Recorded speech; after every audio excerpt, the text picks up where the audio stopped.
नमो अरहन्तारम् नमो सिद्धाणं नमो आयर्याणं नमो उवधाय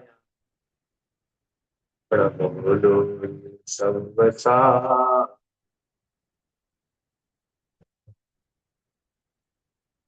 तीन भुवन में सा वितराग विज्ञान शिव स्वरूप शिवता नमो त्रिलोक समाधि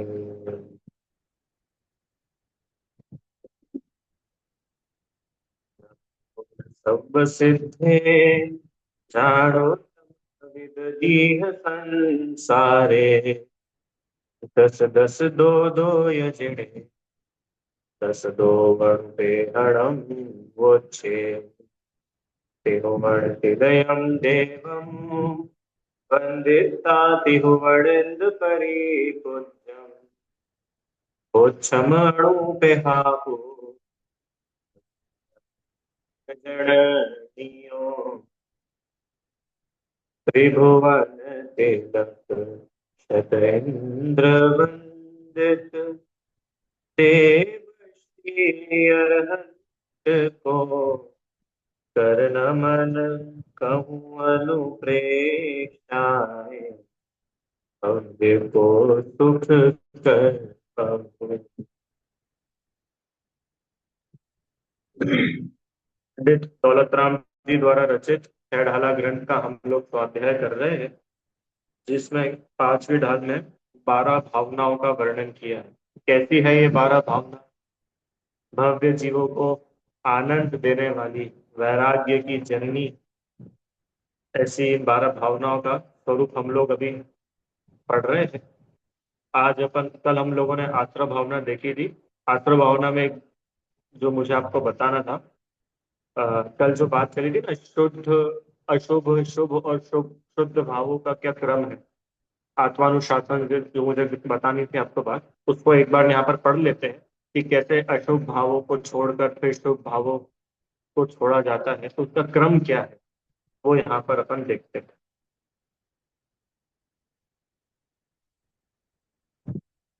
गाथा मैं नहीं पढ़ता हूँ, सीधे अर्थ पढ़ूंगा, ठीक है। ये आत्मानुशासन ग्रंथ है, गुणभद्र आचार्य द्वारा रचित।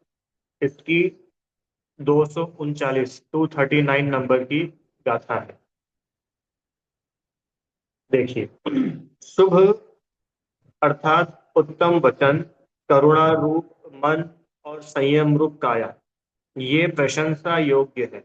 और अशुभ अर्थात खोटे वचन, निर्दयी चित्त और अव्रत रूप काया, ये निंदा योग्य है। ठीक है, शुभ और अशुभ में डिफरेंस बता दिया। आगे, इन दोनों से पुण्य और पाप होते हैं। शुभ से पुण्य होता है, अशुभ से पाप होता है। अगर हमारे मन वचन काय अच्छे हैं, हम अच्छे शब्द बोलेंगे, अच्छी वाणी बोलेंगे, करुणा अपने मन में, दया करुणा के भाव रहेंगे, संयम से रहेंगे, जीव की हिंसा आदि नहीं करेंगे, तो पुण्य होगा। और इसके विपरीत खोटे वचन बोलेंगे, चित्त में किसी के प्रति दया नहीं रहेगी, अव्रत रूप चाहे जैसा आचरण करेंगे, हिंसा आदि पाप अपने जीवन में रहेंगे, तो क्या होगा? पाप होगा। बराबर। आगे चलो, शुभ से पुण्य और अशुभ से पाप होता है। आगे, पुण्य से सुख और पाप से दुख होता है। क्या भैया? इस प्रकार शुभ अशुभ, पुण्य पाप और सुख दुख, इन छह में से आदि के तीन, शुभ पुण्य और सुख, ये हितकारी है, इसलिए आदरणीय या ग्रहण करने योग्य है। और अंत के तीन, अशुभ पाप और दुख, ये अहितकारी है, इसके लिए ये त्यागने योग्य है। कल अपनी यही बात चली थी कि जो अशुभ है, पाप रूप है, वो तो छोड़ने योग्य है, और पुण्य ग्रहण करने योग्य है। क्यों? क्योंकि चाहे उसको आप शुभ भाव बोलो, चाहे उसको पुण्य बोलो, चाहे सुख बोलो, ये हर कोई जीव चाहता है ना, इसके लिए वो ग्रहण करने। अब आगे भावार्थ में देखिए क्या लिखा। यद्यपि निश्चय से विचार किया जाए तो इस जीव को एक शुद्धोपयोग ही उपादेय है, और शुभ और अशुभ तो दोनों ही हेय है। उपादेय मतलब ग्रहण करने लायक, और हेय मतलब छोड़ने लायक। जो अपने प्रयोजन का, जिससे अपना प्रयोजन नहीं सधे, वो हेय, और जिससे अपना प्रयोजन सधे, वो उपादेय। तथापि व्यवहार नय से विचार किया जाए तो मोक्ष मार्ग का सर्वथा घातक होने से अशुभ तो सर्वथा त्याज्य है। अशुभ बोलो चाहे पाप बोलो, चाहे उनके फल में जो दुख होता है, उसमें तो मोक्ष मार्ग का 100% ही घात हो रहा है। बताओ, कोई जीव हिंसा कर रहा है, हिंसा करते करते वो कैसे आत्म कल्याण कर पाएगा, कैसे मोक्ष मार्ग में बढ़ पाए? बराबर। तो अशुभ जो लिखा ना यहाँ पे, अशुभ तो सर्वथा ही त्याज्य है, क्योंकि वो तो मोक्ष मार्ग का पूरा पूरा ही घात कर रहा है। और आगे चलो, और ये जो शुभोपयोग, यद्यपि मोक्ष का साक्षात कारण नहीं है, यद्यपि मतलब हाउ एवर, ये शुभोपयोग डायरेक्ट कोई मोक्ष का कारण नहीं है कि भाई शुभोपयोग करे कोई जीव, व्रत दान दयाशील से रहे, अच्छे वचन बोले, मन वचन काय की प्रवृत्ति शुभ हो, तो इसके मोक्ष हो जाएगा, कि ऐसा नहीं है। डायरेक्ट मोक्ष का साधन शुभोपयोग नहीं है, तथापि फिर भी परंपरा मोक्ष का कारण होने से प्रथम अवस्था में किंचित उपादेय। तो मैं ऐसा समझता हूं कि हम सभी अभी प्रथम अवस्था वाले जीव ही हैं, तो अपन लोगों के लिए ये शुभ किंचित उपादेय है। किंचित लिखा ना यहाँ पे, सॉरी, कथनचित, कथनचित मतलब किसी अपेक्षा से। देखो, वहां तो उन्होंने सर्वथा नहीं लिखा। अगर सर्वथा उपादेय ही शुभ हो जाएगा तो फिर शुद्ध की जरूरत ही नहीं रही, राइट? तो शुभ भाव कथनचित उपादेय है, मतलब कथनचित माने परंपरा से मोक्ष का कारण। परंपरा से मोक्ष का कारण मतलब कि ये जो शुभ भाव रहेंगे ना, तो इन शुभ भावों से अभी भी मोक्ष के साधन भूत माहौल हमको मिलता है, और भविष्य में भी पुण्य बंधता है, तो अनुकूलताएं मिलती है संसार की। तो अनुकूलताएं मिलती है, बाहरी जीवन अपना व्यवस्थित होता है, तो मोक्ष मार्ग में जीव सरलता से बढ़ सकता है। इसके लिए वहां बोल रहे हैं कि ये शुभ भाव भी परंपरा से मोक्ष के कारण है। ठीक है। शुभ परिणामों से पुण्य बंध होता है, और पुण्य से स्वर्ग आदि का सुख होता है। और अशुभ परिणामों से पाप बंध होता है, और पाप से क्या होता है? नरक निगोद आदि दुख होते हैं। इसीलिए अशुभ उपयोग तो किसी भी प्रकार से उपादेय नहीं है। फिर प्रश्न कि भैया अशुभ तो किसी भी प्रकार से उपादेय नहीं है, और शुभ भी कथनचित उपादेय है, तो छोड़ना तो दोनों को ही है। अभी आज अपन संवर भावना में यही बात कर रहे हैं कि पुण्य भी नहीं हो और पाप भी ना हो, तब संवर होता है। क्योंकि पुण्य और पाप तो दोनों ही आश्रव के बेटे हैं ना। आश्रव के दो बच्चे हैं, दोनों ट्विंस, एक का नाम है पुण्य, एक का नाम है पाप। दोनों चलते साथ, एक समय पुण्य होगा तो एक समय पाप होगा, फिर कभी पुण्य होता है कभी पाप। और ये पुण्य पाप से आश्रव होता है, आश्रव से कर्म बंधते हैं, और एक कर्म बंधन से हम लोग अनादि से संसार में भटक रहे हैं। और यदि हम लोग सुखी होना चाहते हैं, तो ये पुण्य पाप का जो अपना क्रम है, इसको ब्रेक करना पड़ेगा। ये शुभ अशुभ भावों का जो व्यापार दिन रात चल रहा है, ये व्यापार अब बंद करना पड़ेगा, तब जाकर के कर्मों का आना रुकेगा और मोक्ष मार्ग शुरू होगा। मेरी बात आप लोग को समझ में आ रही है क्या? तो अब प्रश्न कि भैया ये शुभ अशुभ का जो व्यापार है, इसको कैसे ताला लगाना है, कैसे वाइंड अप करना है इस बिजनेस को? तो सुनो, कैसे शुभ अशुभ का व्यापार बंद होगा। आइए, अशुभ, पाप और दुख के त्यागने का अनुक्रम आगामी छंद में कहते हैं। पहले तो अहित रूप अशुभ छूटता है, उसके अभाव से पाप और दुख भी छूट जाते हैं। फिर शुद्धोपयोग के प्रभाव से शुभ भी छूट जाता है, जिससे पुण्य और स्वर्गादि सुख भी नहीं होते।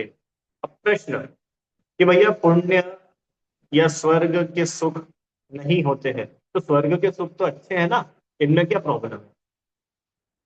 क्यों? अरम, नरक के दुख तो बुरे हैं, इसमें तो अपन सब लोग मानते हैं। पर स्वर्ग के सुख में क्या बुराई है? स्वर्ग के सुख क्यों छोड़ने की बोल रहे हो? प्रश्न आ रहा है समझ में? क्योंकि देखो, ये तो हर व्यक्ति को समझ में आ जाता है, पाप नहीं करना, पाप करने से नरक जाते हैं। पर वो कुछ उंगलियों पे गिनने जैसे जीव है, वो इकलौता जिन शासन है पूरे विश्व में जो ये घोषणा करता है कि पुण्य भी तुम्हारे लिए अच्छा नहीं है, भला नहीं। कि क्यों भला नहीं है? हम स्वर्ग जाएंगे ना, स्वर्ग में कितना मजा करेंगे, स्वर्ग में कितने भोग मिलेंगे, स्वर्ग में कितना आनंद आएगा। बोल रहे कि नहीं? देखो यहाँ लिख रहे हैं ना कि स्वर्ग आदि सुख भी इस जीव को हित रूप नहीं है। ध्यान करो, तीसरी ढाल में बोला था, आत्म का हित जिस सुख में है, वो सच्चा सुख तो आकुलता के बिना होता है। याद आ रहा है? तीसरी ढाल का पहला ही छंद है, आत्म को हित है सुख, तो सुख आकुलता बिन कहिए। आकुलता शिव माही न, ताते शिव मग लागत। देखो, भले ही जीव स्वर्ग में भी चला जाए, इतना जरूर होगा कि नरक में ज्यादा दुखी होगा तो स्वर्ग में कम दुखी होगा। पर ऐसा हो जाए कि भैया स्वर्ग में कंप्लीटली सुखी ही हो गया हो कोई अनाया, ऐसा नहीं है। क्यों नहीं है ऐसा? ऐसा इसलिए नहीं है कि स्वर्ग में भी आकुलता है। आकुलता मतलब समझते हैं आप लोग? और सरल भाषा में बोले, स्वर्ग में शांति नहीं है। स्वर्ग में, देखो, नरक में तो ये बात का दुख बना रहता है। क्या बात का दुख? कि दूसरा नार के आगे पिटाई लगा देगा, ये परेशान करेगा, वो करेगा। तो नरक में तो इस बात का दुख है। तो स्वर्ग में पता है क्या है? स्वर्ग में ये है, अरे मुझको ये सब चीजें मिली है तो ये छूट जाएगी। एक देव और एक देवों की कितनी सारी देवियां, देवियों की आपस में फाइटिंग, ये वाले देव इनसे ज्यादा प्यार करते हैं, हमसे कम करते हैं। इनको ज्यादा टाइम देते हैं, हमको कम टाइम देते हैं। और जेलेसी है, एक दूसरे से जलन है, ईर्ष्या है। माने स्वर्ग के देवों को भी आकुलता तो है ही ना, उनको शांति कहाँ मिली? तो जिस पुण्य को तुम भला मान करके स्वर्ग की यात्रा करना चाह रहे हो, वहां स्वर्ग में भी शांति तो है ही नहीं। वहां स्वर्गों में भी जो सच्चा सुख है, वो सच्चा सुख तो नहीं है ना। हाँ, इतना है कि नरक तिर्यंच के मुकाबले वहां पर दुख कम है। नरक में पिटाई होती है, स्वर्गों में पिटाई नहीं होती। नरक में भूखा प्यासा रहना पड़ता है, स्वर्गों में ऐसी हालत नहीं है। इतनी सी बात है। पर सुनो, आत्मा को नहीं जानोगे, स्वर्ग में भी दुखी ही रहोगे। आ रही है कि कोई लाइन याद? मुनि व्रत धार अनंत बार गैवक उपजायो, पै निज आत्म ज्ञान बिना सुख लेश न पाए।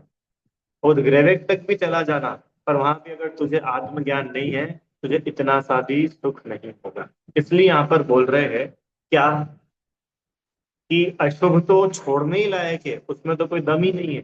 पर शुद्धोपयोग के प्रभाव से शुभ भी छूट जाता है। कारण के अभाव से कार्य का भी अभाव हो जाता है।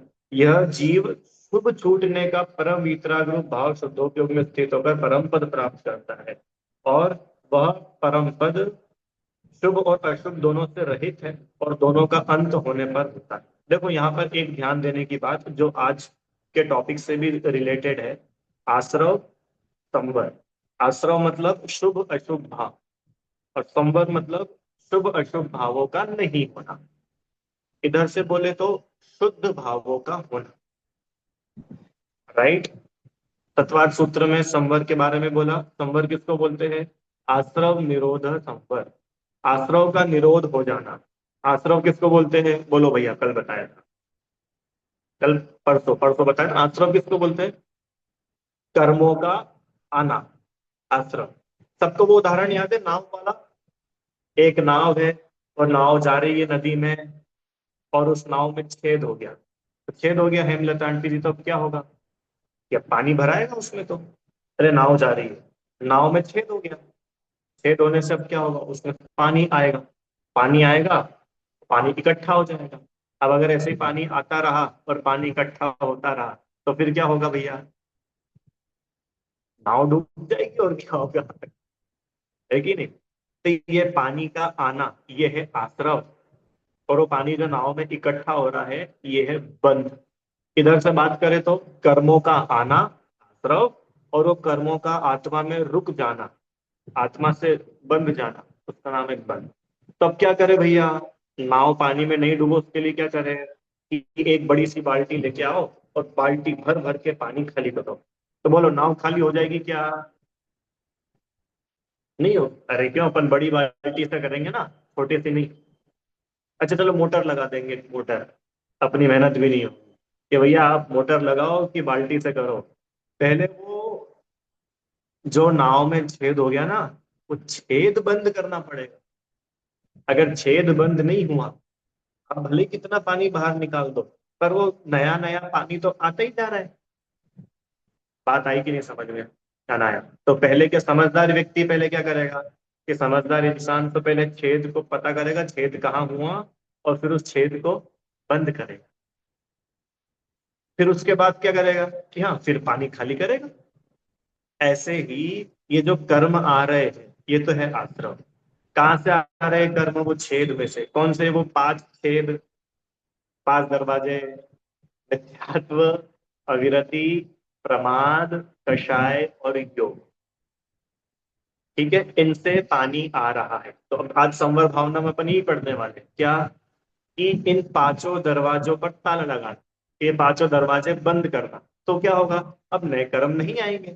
तो नए कर्मों का नहीं आना, इसी का नाम है संवर। कर्मों का आना, रुक जाना। ठीक है, तो ये तो अपन ने बात की कर्मों की साइड से। और अपनी तरफ से बात करो तो क्या होगा कि भैया शुभ अशुभ भावों का होना आश्रव था। अरे वो शुभ अशुभ मोह राग द्वेष, इन भावों का होना आश्रव था। तब संवर क्या होगा कि शुभ अशुभ भावों का नहीं होना। ऐसे बात करें तो शुद्ध भावों का होना। किस किस को समझ में नहीं आया? नहीं वालों को ये क्या आ गया? हाँ कि ना? आ गया। क्या समझ में आया कि भैया शुभ और अशुभ भावों का होना ये आश्रव है, और शुभ अशुभ भाव का होना रुक जाना, मतलब शुद्ध भाव होना। यहाँ लिखा ना शुद्धोपयोग, शुद्ध भाव होना, तो संवर है। तो अब ये शुभ अशुभ भाव रुकेंगे कैसे? तो वो बोल रहे हैं कि पहले तो अशुभ भाव रुकते हैं, अशुभ भाव छूटते हैं, फिर शुद्धोपयोग के बल से, शुद्धोपयोग कल बात हुई, जैसे जैसे आत्मलीनता बढ़ती जाती है वैसे वैसे राग भी घटता जाता है। ठीक है, तो इस प्रकार से ये शुभ अशुभ और शुद्ध भावों का क्रम है कि कैसे अशुभ भाव छूटते हैं और शुद्ध भावों के प्रभाव से शुभ भाव भी छूटते हैं। आइए, फिर शुद्धोपयोग होने पर, देखो शुद्धोपयोग होने पर शुभ भी छूट जाता है, और शुद्धोपयोग के प्रसाद से यह जीव मुक्त हो जाता है। मुक्त हो जाता है मतलब कि भैया अब कभी संसार में नहीं आना, अब कभी जन्म मरण के दुख नहीं होंगे, अब कभी मम्मी पापा बेटा बेटी नहीं बनना पड़ेगा, अब कभी स्कूल नहीं जाना पड़ेगा। अरे अब तो भगवान बन गए, सारे दुखों से मुक्त हो जाए। ठीक है, तो ऐसी ये सुंदर अ, आश्रव भावना का अपन स्वरूप है। चलो अब एक प्रश्न आप लोगों से पूछ करके फिर अपन लोग शुरू करेंगे ये संवर भावना। आश्रव भावना अच्छी है कि बुरी है? नहीं, मैं अपन जीव है ना, अपने लिए आश्रव भावना अच्छी है कि बुरी है?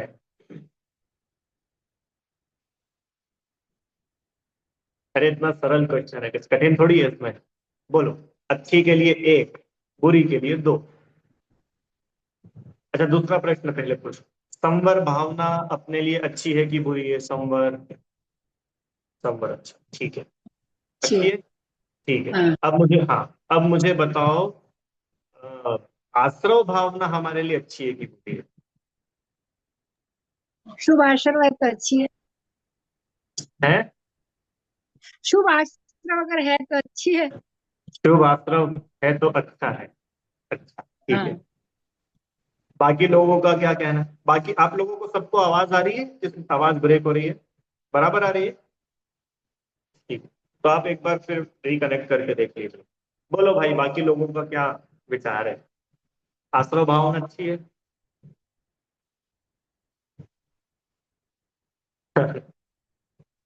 हाँ। अच्छा, बुरी है? अरे बिल्कुल बुरी नहीं, आश्रव बुरा है। चाहे शुभ हो चाहे अशुभ हो, आश्रव भावना अच्छी है। वापस, आश्रव और आश्रम भावना दोनों में अंतर है। आश्रव तो क्या है? आश्रव है वो मोहराग द्वेष भाव, जिन वजह से कर्म आ रहे हैं, तो वो तो बुरे ही है, उसको कौन अच्छा बोल रहा है। पर आश्रव भावना क्या है? आश्रव भावना इस चिंतवन का नाम है कि मोह राग द्वेष मेरे लिए हितरूप नहीं है। अरे जो आश्रव है, उस आश्रव के स्वरूप का चिंतवन, तो वो चिंतवन अच्छा है कि बुरा है? वो अच्छा है। आई बात समझ में? हाँ, इसके लिए मैंने पूछा क्या है। आश्रव तत्व और आश्रव भावना में डिफरेंस है। आश्रव तत्व तो वो ये कर्मों का आना, मोह राग द्वेष का होना, ये वास्तविक तो आत्मा के लिए अहित रूप है, बुरे है। और आश्रव भावना, आश्रव भावना संवर तत्व का पाठ है। ये बात समझने की। संवर होता है ना, संवर तत्व, संवर के भेद है। व्रत, समिति, गुप्ति, परिचय, जय और 12 भावना, 10 धर्म, ये संवर के भेद है। माने इनके थ्रू संवर होता है। तो उन 12 भावनाओं में ही आएगी ना आश्रव भावना। आश्रव भावना संवर तत्व है। आश्रव भावना, अच्छा, संसार भावना संवर तत्व है। अनित्य भावना संवर तत्व है। 12 भावना संवर तत्व है। माने 12 भावनाओं के चिंतन से हमारी बुद्धि व्यवस्थित होती है ना। डिफरेंस आ रहा है क्या समझ में? थोड़ा थोड़ा है भैया। बात क्या चल रही है? बात ये चल रही है कि आश्रव तत्व और आश्रव भावना, ये दोनों अलग अलग है। संवर तत्व और आश्रव भावना एक ही बात। क्योंकि संवर में ही, संवर बोलते ही उसको है 12 भावनाओं का चिंतन। ठीक है। देखो आपको एक बढ़िया चीज पढ़ाते थे, कहाँ है, जहाँ मिलेगा वो। एक second, हाँ।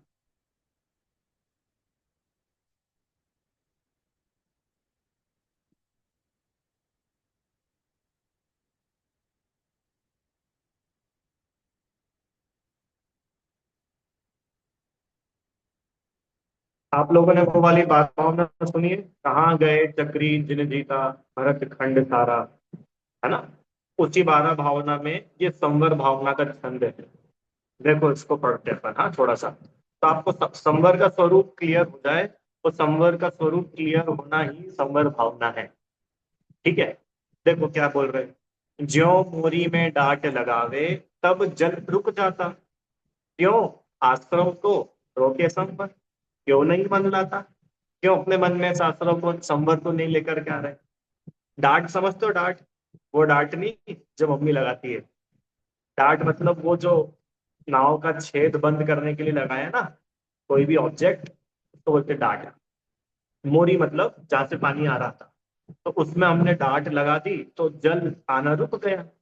ऐसे ही संवर को, आश्रव को कौन रोकता है? पानी को कौन रोक रहा था? डांट।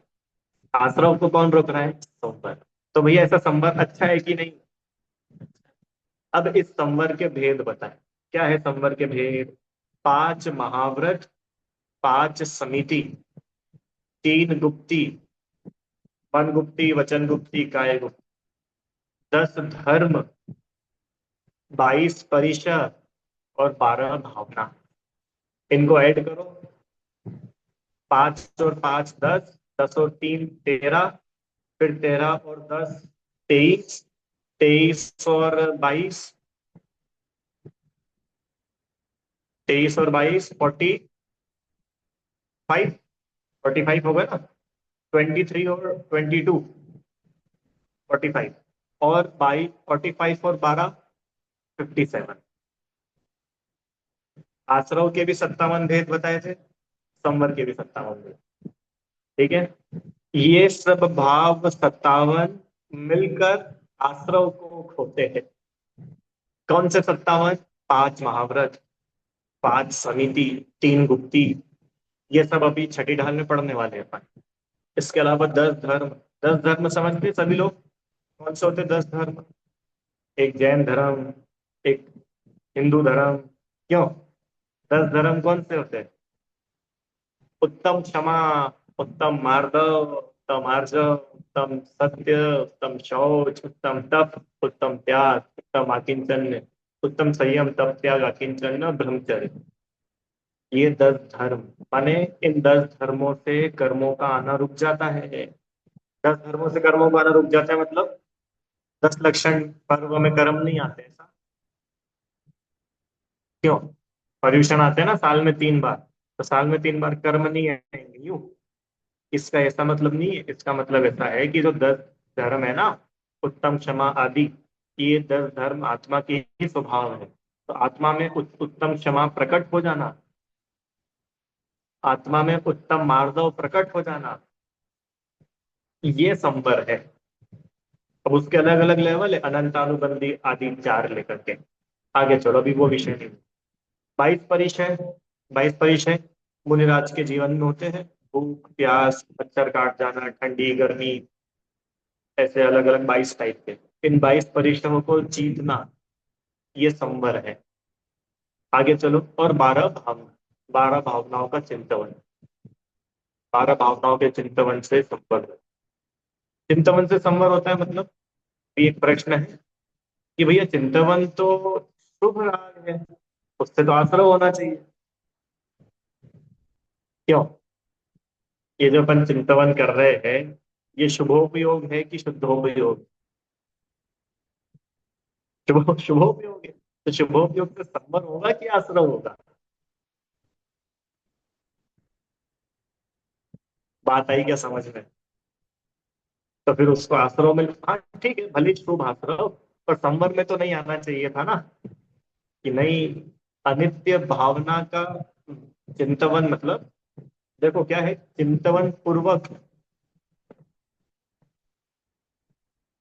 वापस है, जगत क्षण भंगुर है, संयोग अनित्य है। इस चिंतवन पूर्वक नित्य आत्मा की तरफ आया ना, तो वो नित्य आत्मा की तरफ आया, ये उसके संबंध हुआ। पॉइंट आया पकड़ में? जगत में कोई शरण नहीं है, ये जान करके शरणभूत आत्मा की ओर आया ना, ये संबंध हुआ। संसार में कोई सार नहीं है, आत्मा ही आत्मा के लिए सार है, आत्मा की ओर लौट करके आया ना, ये संबंध। विचारों में नहीं, अनुभव में। हाँ, अनुभव। ठीक है, अब आगे चलो। सुपन दशा से हो, कल सो रहे थे कि नहीं सो रहे थे भैया? कर्म चोर आकर के सब कुछ लूट करके चले गए थे ना। मोह नींद के जोर, जगवासी घूमे सदा, और कर्म चोर चहुओ, सर्वस्व लूटे सुध नहीं। अब वो लिख रहे, सुपन दशा से भैया आप अपनी स्वप्न की दुनिया से बाहर आओ। कहाँ पड़े, कहाँ सोए पड़े हो? अब उठो भैया, उठ जाओ। क्यों? कि तुम सो रहे हो और इधर कर्म आकर के सब लूट करके जा रहे हैं। इसलिए स्वप्न से बाहर आओ, और भाव शुभाशुभ रहित शुद्ध भावन संवर। क्या? शुभ अशुभ भावों से रहित ये जो शुद्ध भाव है, उनसे संवर की प्राप्ति होती है। ठीक है, जैसे डांट लगत यह नाव पड़ी मझधार पार जा, जैसे वो डांट लग गई, अब वो नाव नदी के पार हो जाएगी। ऐसे ही कर्मों का आना रुक गया, संवर होना शुरू हुआ। अब क्या होगा कि बस अब अपन संसार के पार हो जाए, कर्मों से मुक्त हो जाए। ठीक है, आपको थोड़ा थोड़ा संवर के बारे में समझ में आ रहा है? अभी अपन ने 6 डॉलर की लाइन तो पढ़ी नहीं है, वो तो और अमेजिंग है।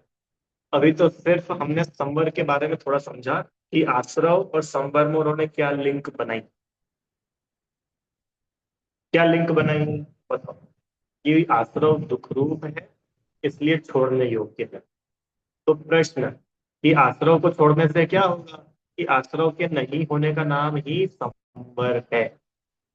अभी जो वो शुभ अशुभ भाव थे, पुण्य पाप के भाव थे, वो तो आश्रव रूप थे, चाहे अच्छे हो चाहे बुरे। अब अपनी वो वाली बात, चाहे कर्म पुण्य रूप हो या पाप रूप हो, दोनों ही जीव के लिए अच्छे नहीं। समय सार जी में गाथा, अब समय अपना हो गया, नहीं तो मैंने वो ग्रंथ खोल के रखा था। समय सार जी में गाथा है, चलो आपको पढ़ा ही देते हैं। क्या है कि सामने आचार्य देव कुछ कहते हैं ना, तो अपने को बल मिलता है। देखिए, ये समय सार जी ग्रंथ, इसकी 145 नंबर की ये गाथा, सीधे गाथा पढ़ता हूं मैं ना। पुण्य पाप दोनों विभाव परिणति से उत्पन्न हुए हैं, इसीलिए दोनों बंध रूप ही है। अच्छा, पुण्य हो, उस पुण्य के भाव से भी तो बंध ही हो रहा है, और पाप के भाव से भी बंध ही हो रहा है। तो अपना अल्टीमेट ध्येय उद्देश्य क्या है, बंधना कि मुक्त होना? बोलो, मुक्त होना। तो पुण्य से भी बांध बंध जाते हैं, पाप से भी बंध जाते हैं, तो दोनों ही बंधन रूप हुए ना। हमको बाहर व्यवहार दृष्टि में ऐसा लगता है कि पुण्य भला है और पाप बुरा है, पर परमार्थ से विचार करो, देखो यही पढ़ते हैं, अच्छे बुरे रूप से दो प्रकार से दिखाई देते हैं, पर परमार्थ दृष्टि से तो उन्हें एक रूप बंध रूप बुरा ही जानती है।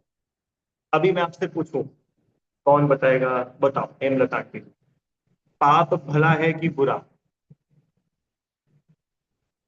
बोल, ऐसी बता दो। बुरा। बुरा, अच्छी बात। और पुण्य अच्छा है कि बुरा? पर शुभ से ही तो शुद्ध में आएंगे ना। नहीं, तो वो तो बताओ तो पुण्य अच्छा है कि बुरा? अच्छा। अच्छा, ठीक है, बढ़िया, बहुत अच्छी है ना। पाप बुरा है, पुण्य अच्छा है, सभी लोग ऐसा मानते हैं। इसलिए तो पूरी दुनिया पाप से छूट करके पुण्य करती है, और दुनिया में उपदेश भी देते हैं, भैया पाप नहीं करना, अच्छे काम करना, पुण्य करना। अब अपन कुल आते हैं देव से पूछते हैं। देखिए क्या बोल रहे हैं आचार्य, अगली गाथा है, अशुभ कर्म कुशील है माने बुरा है, और शुभ कर्म सुशील है माने अच्छा है, ऐसा तुम जानते हो। आचार्य क्या बोल रहे हैं? अशुभ कर्म बुरा है, शुभ कर्म अच्छा है, ऐसा तुम जानते हो। किंतु किंतु वह वह मतलब पुण्य सुशील कैसे हो सकता है? वो पुण्य अच्छा, सुशील माने अच्छा, वो पुण्य अच्छा कैसे हो सकता है जो जीव को संसार में प्रवेश कराता है? हाँ, अगर ऐसे अपन देखेंगे तो भाई, पाप से भला पुण्य है, वो सारी बात तो अपन कल कर चुके थे। पर अब तो अपन और ऊपर उठ करके देख रहे हैं। हाँ, कोई जीव दिन रात पाप में डूबा हुआ है, तो उसको तो ये उपदेश देंगे, क्या उपदेश देंगे कि भैया तू क्या दिन भर हिंसा में लगा रहता है, क्या दिन भर पाप में लगा रहता है, मंदिर आया कर, स्वाध्याय किया कर, सत्समागम किया कर, क्या कितना बुरा बुरा बोलते हो, अच्छा अच्छा मीठा मीठा बोला करो। उसके लिए तो बोलेंगे कि भाई पाप बुरा है, पुण्य भला है। पर जो जीव पुण्य में आकर के अटक गया, और ये मानने लगा कि बस पुण्य करूंगा पुण्य करूंगा पुण्य करूंगा और एक दिन भगवान बन जाऊंगा, तो आचार्य देव उसको बोल रहे था, सुनो, पाप बुरा है और पुण्य भला है, ये तो दुनिया में कहा जाता है। पर जैसे पाप से कर्मों का आश्रव बंद होता है, ऐसे पुण्य से भी तो कर्मों का आश्रव बंद होता है। और कर्मों का आश्रव बंद होना, इसका मतलब संसार खुलना कि संसार सिमटना? कि संसार और बढ़ गया ना। अरे मेरी बात आई कि नहीं समझ में, साधना आंटी? संसार को समेटना है कि संसार को फैलाना है? बोलो पहले, समेटना है ना, तभी तो मोक्ष होगा। पर ये पुण्य के साथ में क्या दिक्कत है, कि वो पुण्य भी सुशील कैसे हो सकता है जो जीव को संसार में ही प्रवेश कराता है? आई क्या बात समझ में? हम्म। ठीक है, तो क्या करे भैया, फिर पुण्य भी नहीं करे क्या? कि नहीं करो तो बहुत अच्छी बात है, पर सुनो, पहले पाप छोड़ना, फिर पुण्य पे आना। तो हमको पता है तुम बड़े समझदार हो, पाप तो जो के त्यों चलते रहेंगे, मंदिर जाते तभी वो भी बंद कर दोगे तुम। क्यों? तो वो बात तो अपन अभी आज शुरुआत में भी कर लिए और कल भी करके आए थे कि उसका क्रम है। क्रम क्या है? पहले अशुभ छूटता है, फिर शुद्धोपयोग के प्रभाव से शुभ छूटता है। तो अशुभ को छोड़कर शुद्धोपयोग का पुरुषार्थ करो, इतना काम है। शुभ समय आने पर छूट जाएगा। आई क्या बात समझ में? अरे बहुत सुंदर है ये। क्या है अब इसमें आगे कुछ? बस ठीक है, अब इसमें से तो मेरे को ये आ गया भैया। वो बेड़ी, आप लोगों की बेड़ी। कल बोल रहे थे ना, कौन बोल रहा था कल कि भैया दोनों ही, एक सोने की बेड़ी, लोहे की बेड़ी। तो ये यहाँ पे है वो बेड़ी समय सार में। देखो क्या लिखा। जैसे सोने की बेड़ी भी पुरुष को बांधती है, हेमलता आंटी। अच्छा मेरे को बताओ, चलो अपन इससे पूछते हैं। अनाया, इधर देखो। हम तुमको और तुम्हारी बहन को, दोनों को जेल में बंद कर दें, ठीक है? पर तुम्हारे साथ में थोड़ा अच्छा व्यवहार है। क्या व्यवहार है? कि तुम्हारी बहन को तो हमने लोहे की बेड़ी में डाल रखा और तुमको बढ़िया सोने की बेड़ी में बांधा। सोना पता है कितना महंगा होता जा रहा है? तो इतना महंगा सोना चमचमाता हुआ, और सोने की बेड़ी से तुमको बांध। बताओ कितना मजा आएगा कि भैया क्या लोहा और क्या सोना। क्यों? बंधन तो बंधन है। हाँ हाँ, अरे वो तो बंधन है। हमको लोहे सोने से मतलब नहीं, आप तो हमको मुक्त करो। हम आपके हाथ जोड़े हमको जाने दो। क्यों? उसमें भी आता है ना कि पाप पुण्य मिले दोए पायन में बेड़ी डाली। हाँ, अरे बहुत जगह आता है। अपन लोग रोज पूजा पढ़ते हैं ना, उस पूजा में रोज बोलते हो आप लोग क्या? पुण्यम समग्र हमें कमना जुहोमी, बोलते हो? हम्म। हिंदी का पाठ पढ़ते होंगे तो उसकी लाइन ध्यान नहीं आ रही, पर उसमें आता है ना ऐसा, अपवित्र हो या पवित्र वाले पाठ में, उसमें सब साइड में आती है ये बात। तो क्या बोल रहे हैं? सोने की बेड़ी भी पुरुष को बांधती है, लोहे की बेड़ी भी बांधती है। इसी प्रकार शुभ तथा अशुभ किया हुआ कर्म जीव को बांधता ही है। और अगर तुमको मुक्त होना है तो क्या करना पड़ेगा? कि दोनों ही बेड़ियों से छूटना पड़ेगा। तुम बोलो कि लोहे की तो छोड़ दूं और सोने की रख दूं, तो तुम मुक्त तो नहीं हो पाओ। ठीक है, चले दौलत राम जी के पास। क्या बोल रहे हैं? चलो, कहाँ गया ये? अब पढ़ो छंद, अब आपको पढ़ते थे समझ में आ जाएगा। जिन पुण्य पाप नहीं किया, आत्म अनुभव चित दीना, तिन आवत होके अंबर लय सुख अवलोके। क्या बोलते हैं? जिन्होंने पुण्य और पाप नहीं किया। कि भैया कैसी बात कर रहे हो, ऐसा बोलना चाहिए ना, पाप मत करो और पुण्य करो। कि सुनो, अगर संवर चाहिए है तो पुण्य पाप के भी पार होना पड़ेगा। क्यों होना पड़ेगा वो समझ में आया क्या? कि पुण्य से ज्यादा स्वर्ग जाएगा, पुण्य से ज्यादा संपत्ति मिल जाएगी, चक्रवर्ती पना मिल जाएगा, पर मोक्ष तो नहीं हो पाएगा। मोक्ष तो नाम ही उसका है, किसका? सकल कर्म ते रहित अवस्था, तो शिव फिर सुखकारी। सभी कर्मों से जो रहित अवस्था है उसका नाम है मोक्ष। राजू रानी, ऐसा नहीं आया कहीं पर भी क्या कि पाप से छूट जाओ और पुण्य लेके चले जाओ? जो जितना ज्यादा पुण्य रखेगा वो उतना बड़ा भगवान। वहां तो क्या है, ना पाप के लिए कोई जगह है, ना पुण्य के लिए। आठों ही कर्मों से मुक्त हुए ना। अच्छा बताओ, पूजा में अपन लोग पढ़ते कि नहीं, धूप चढ़ाते हो? हाँ कि ना? हाँ, तो क्या बोलते धूप चढ़ाते समय अपन? पाप कर्म दहनाए धूपम निर्वपामिति स्वाहा, ऐसा अष्ट कर्म दहन।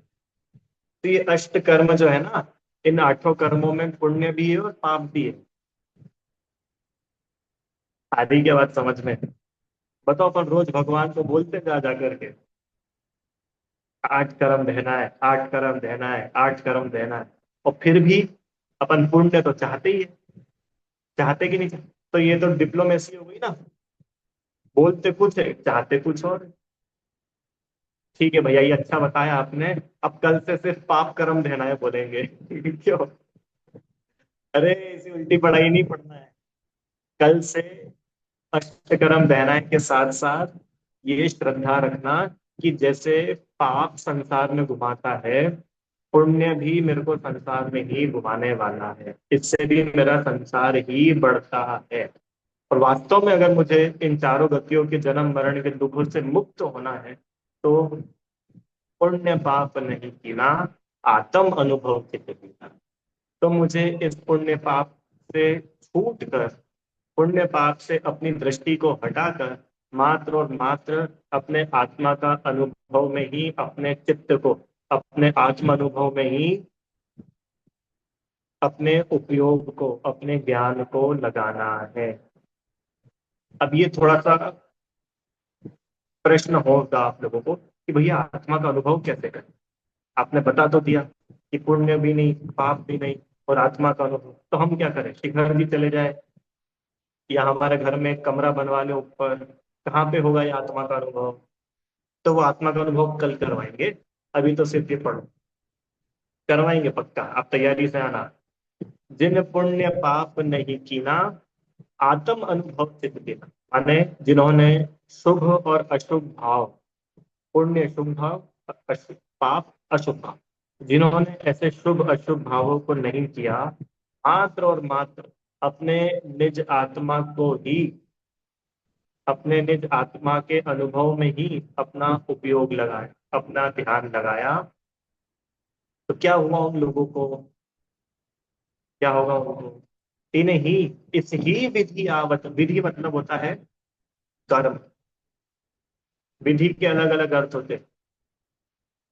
विधि का एक अर्थ तो होता है प्रकार, और विधि का एक अर्थ ये भी होता है कर्म।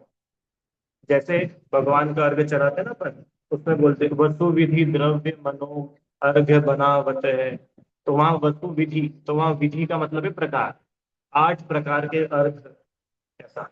अब यहाँ विधि का मतलब है कर्म। तो उन्होंने कर्मों का आना रोका, उनके कर्मों का आना रुका। कर्मों का आना कैसे रुकेगा? और चलो, ये समझ नहीं आ रहा है तो वो 5 दरवाजे तो जो थे, मिथ्यात्व, अविरति, प्रमाद, कषाय और योग, जब इन दरवाजों पर ताला लगते जाएगा, वैसे वैसे कर्म आना रुकते जाएंगे। बराबर। अरे नाव में 5 छेद हो गए, अब पानी आना कैसे रुकेगा? कि भैया छेद बंद होता जाएगा तो पानी आना रुकता जाएगा। तो सबसे पहले कोई सा छेद अगर बंद होगा, उसका नाम है मिथ्या। राइट? ये पांचों का क्रम है। सबसे पहले मिथ्यात्व का नाश होता है, फिर अविरति, फिर प्रमाद, फिर कषाय, सबसे आखिरी में योग। उस दिन की थी ना बात, अरिहंत भगवान को भी होता है योग, तो 13वें गुण स्थान में, वहां तक चलता है वो। तो अपने को वहां तक की तो बात ही नहीं करनी। अभी तो पहली कक्षा पास कर ले अपन। कौन सी वाली कक्षा? तो भी मिथ्यात्व। तो मिथ्यात्व का नाश होना, इसी का नाम है आत्मा का नाश, इसी का नाम है सम्यक दर्शन, इसी का नाम है सच्ची समझ। ठीक है? क्या समझ अनाया? कि मैं जीव हूं, मैं ये शरीर नहीं हूं। मोह राग द्वेष रूप आश्रव भाव, ये मेरे लिए अहित रूप है, करने लायक नहीं है। बंध जीव के लिए योग्य नहीं है, संवर निर्जरा मोक्ष मेरे लिए अच्छे है। ऐसे 7 तत्वों की श्रद्धा, सब दूसरी ढाल में पढ़ के आ चुके, दूसरी तीसरी ढाल में। ऐसे 7 तत्वों की श्रद्धा और सरल कर दो, सच्ची समझ हो जाए। हेमलता जी, अपने को कुछ भी नहीं आता होना, सिर्फ इतना सा समझना, सच्ची समझ हो जाना। मिथ्यात्व मतलब उल्टी बुद्धि, सम्यक तो मतलब वो बुद्धि सच्ची हो गई। जैसे अभी तक मैं शरीर को ही अपना मानता था, तो ये मेरी उल्टी बुद्धि थी। और अब मेरे को ये सही सही पता चल गया कि मैं अलग हूँ। अन्यत्व भावना पड़ा था ना पहले, ये अलग। अब ये जो बुद्धि सुलझ गई, इससे क्या होगा कि अभी तक तुम शरीर को अपना मानते थे, कर्म आते थे। शरीर को अपना मानना बंद कर दिया, जो कर्म शरीर को अपना मानने से अभी तक आ रहे थे, अब तुमने शरीर को अपना मानना बंद कर दिया ना, वो मिथ्यात्व चला गया ना। तो मिथ्यात्व की वजह से जो कर्म अभी तक आ रहे थे, मिथ्यात्व के जाने से उन कर्मों का रुक गया। आई क्या समझ में बात? कर्म आते हैं, अपन लोग 24 घंटे कर्म बांधते रहते, बराबर। ये तो पता है ना सबको। अपन लोग सोते हैं, उस समय भी कर्म बनते रहते हैं। जागते हैं, जब सब पूरे टाइम कर्म तो बंद ही थे, 24 आवर। कर्म तो आ कंटिन्यू, क्यों आ रहे कंटिन्यू? क्योंकि ये जो 5 दरवाजे हैं, ये 24 घंटे चालू है, खुले हैं। तो इन 5 दरवाजों में से सबसे पहले मिथ्यात्व वाले दरवाजे को बंद कर दिया, ताला लगा दिया। अब क्या होगा? जो मिथ्यात्व के दरवाजे में से जो कर्म एंट्री कर रहे थे, है वो 43 टाइप्स के कर्म है। टोटल 148 टाइप्स के कर्म होते, मालूम है? सुना तो होगा, नहीं सुना? 8 कर्म तो सुने सबने, ज्ञान वरण दर्शन। तो इन 8 कर्मों के ही और भेद कर दो, इनके और अलग अलग टाइप। तो टोटल ऐसे 148, कितने? 148, 148 टाइप के कर्म होते हैं अलग अलग। तो उन 148 में से 43 टाइप्स के कर्मों का संवर हो जाता है। कब? बस समझ सच्ची हो जाने से। समझ में आ रहा है क्या? बताओ, संवर हो गया शुरू। अब संवर हो गया तो क्या होगा कि आश्रव दुखकार घने रे, आश्रव से तो दुख हो रहा था, और संवर से संवर नहीं, सुख अवध हो गए। अब वो जिसको संवर प्राप्त हुआ, उसको सुख का अवलोकन होता है। क्या जब शब्द लिखो, अवलोकन मतलब समझते हो? देखो नीचे लिखा है ना, साक्षात्कार। साक्षात्कार मतलब समझते हो? क्या होता है साक्षात्कार? बिल्कुल आमने सामने, हूबहू, नहीं हूबहू नहीं, रूबरू, रूबरू होना। साक्षात्कार बिल्कुल हमारे सामने है। ऐसे ही अभी तक तो सुख हम शास्त्रों में पढ़ करके समझ रहे थे। अभी तक तो सुख हम किन्हीं की प्रवचनों से अथवा दूसरों के अनुभव से समझ रहे थे कि हाँ ऐसा होता होगा। नहीं आ रहा समझ। अभी तक तो मैंने यूट्यूब पर सुना था, क्या सुना था, या कई लोगों से, रिश्तेदारों से सुना था कि भैया रसगुल्ले तो बंगाल में बहुत बढ़िया मिलते हैं। कलकत्ता के रसगुल्ले की तो बात ही है। तो ये अभी तक तो मैंने दूसरों से सुना था, तो थोड़ा बहुत कल्पना, इमेजिनेशन कर रखी थी कि भैया ऐसा होता होगा। पर एक दिन तो वो भी आ गया। क्या वो दिन आ गया कि मैंने खुद से उन रसगुल्लों को चखा।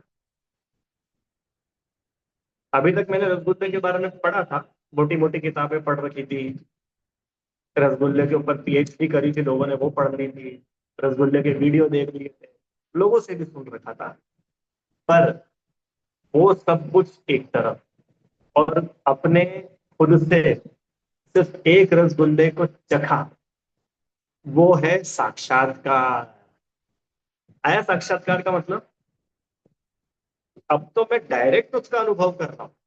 अभी तक तो सुनी सुनाई बात थी, पर वो मिथ्यात्व हटा और उतने कर्मों का आना रुका। अभी तक कर्मों की वजह से दुखी था ना मैं, कर्म हैरान परेशान हो रखा, और अपने अज्ञान से दुखी था। तो वो अज्ञान दूर हुआ, उतने कर्मों का आना रुका। तो वो जो सुख, एक्चुअल जो आत्मा का असली रियल सुख है, उस सुख का मैंने आज स्वाद लिया। आज मुझे उस सुख का साक्षात्कार।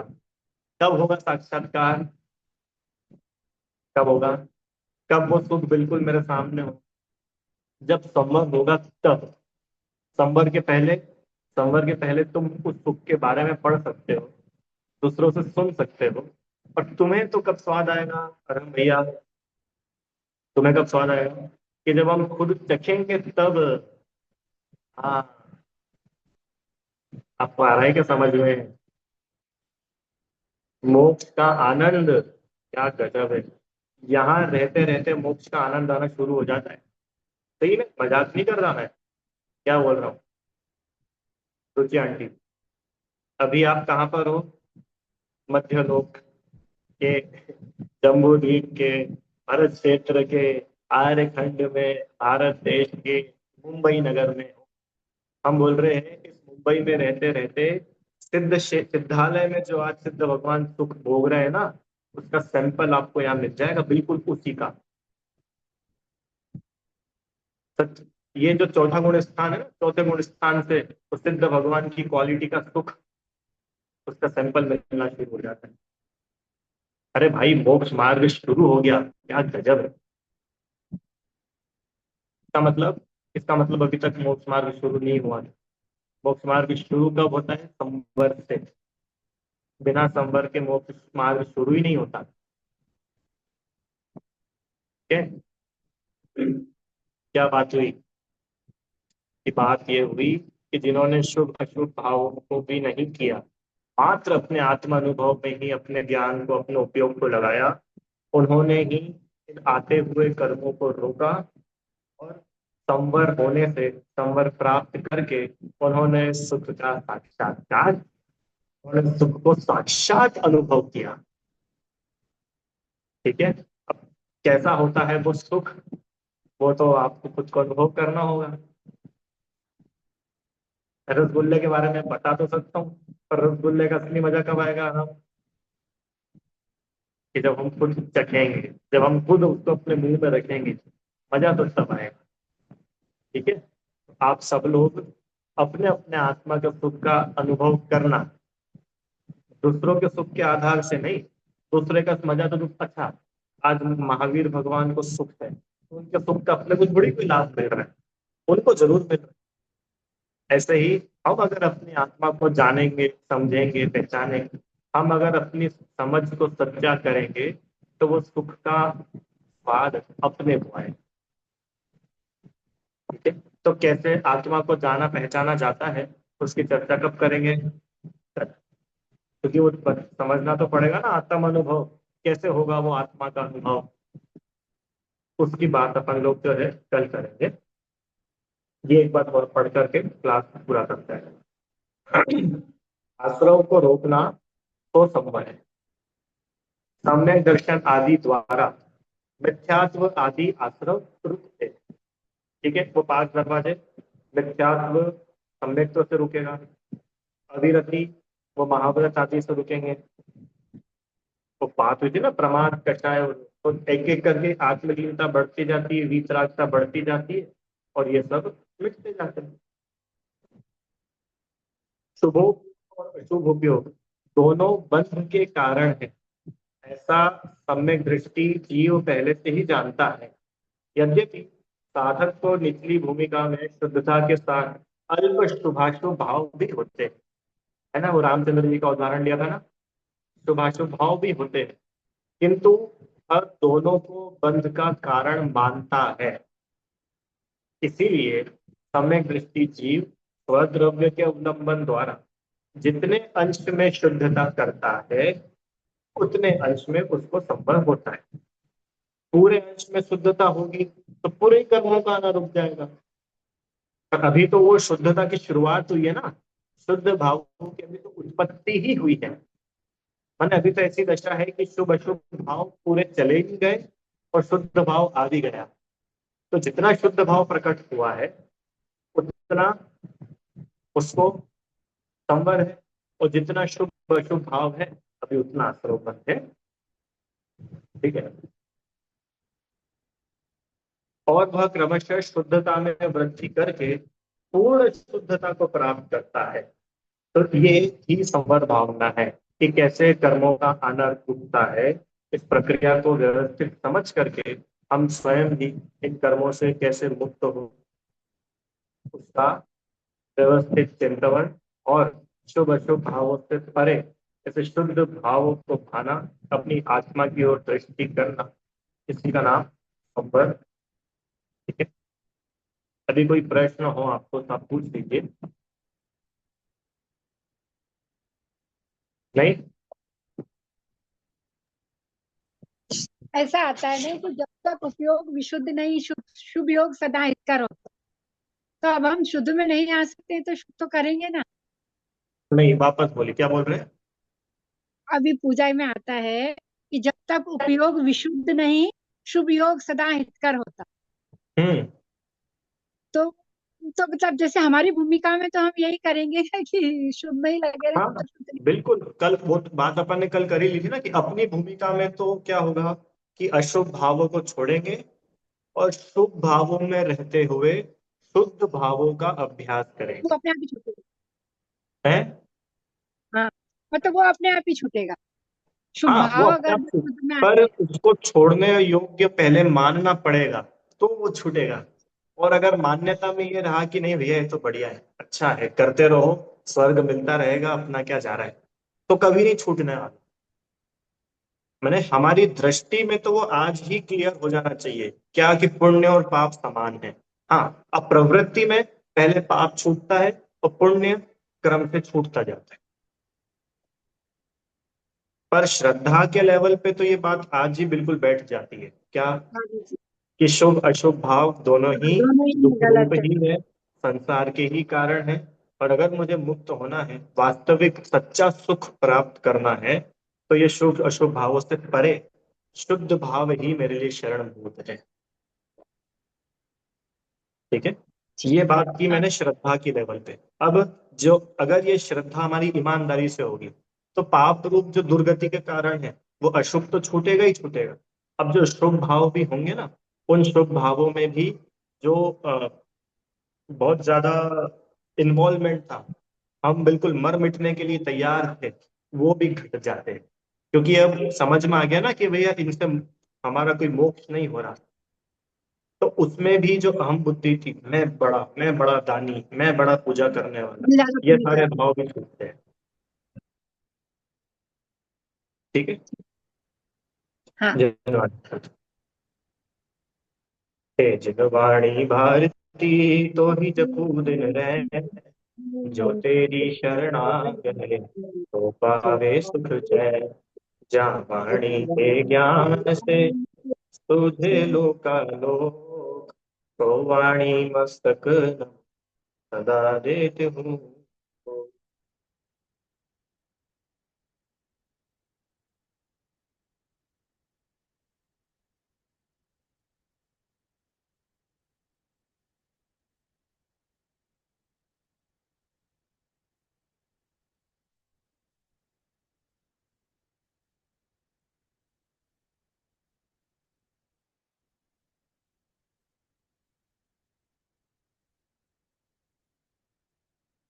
जय बोलिए द्वादशांगमयी दिनवाणी माता की जय हो।